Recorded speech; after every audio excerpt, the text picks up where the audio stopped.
It had been raining for 5 days straight in southern Indiana. The kind of cold, relentless rain that made the mud smell like decay and the air feel like it clung to your skin. Mike Hastings, a 34-year-old truck driver, had been staying at his cousin's rural farmhouse after his rig broke down on the interstate.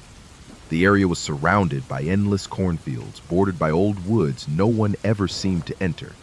On the fifth night, as thunder rumbled in the distance and sheets of rain pelted the windows, Mike stepped out to smoke on the front porch.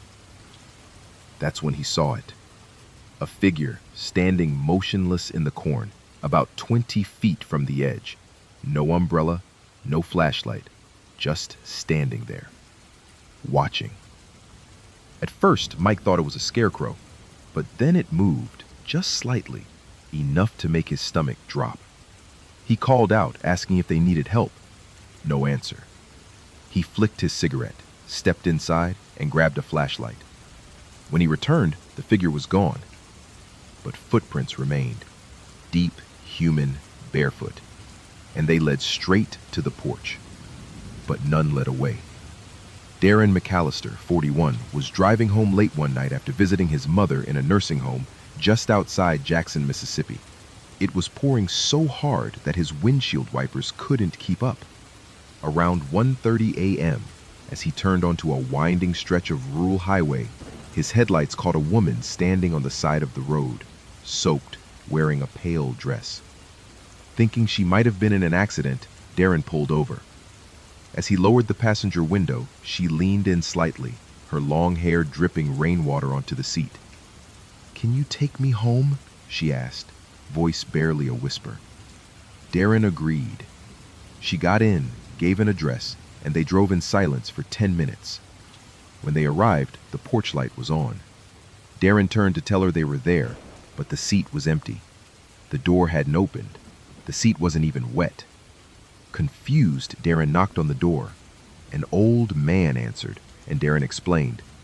"That was my daughter," the man said, voice trembling. "She died on this road.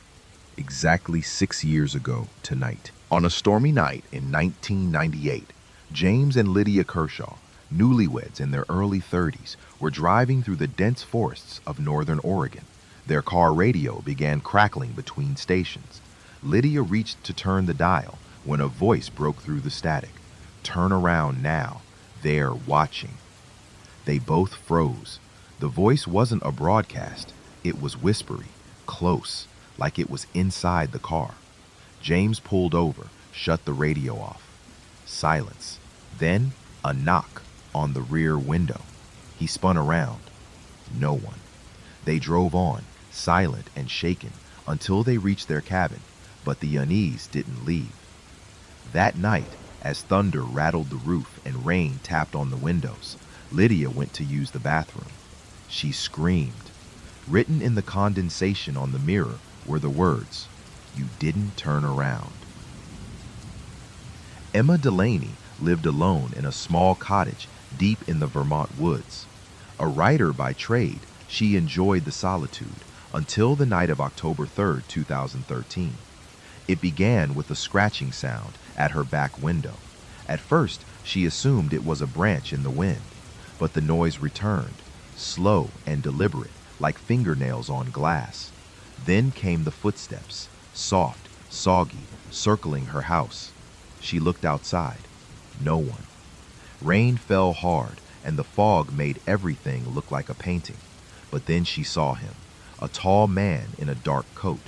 No face, just a smooth surface where eyes and a mouth should be. She called 911, but the line cut to static. She locked every door, every window. The power flickered, then died. And in the silence that followed, only the rain remained.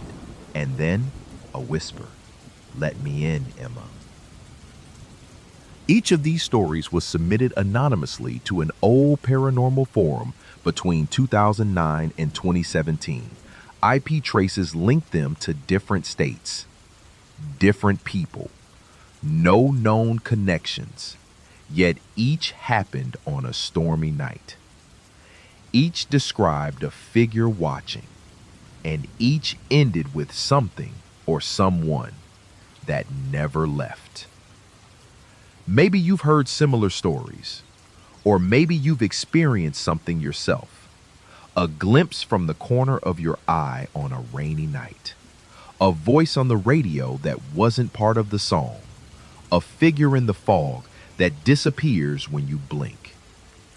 If you're listening to this tonight, with the rain tapping your window and the thunder rolling in the distance, remember, some things don't wait for an invitation. They just find you.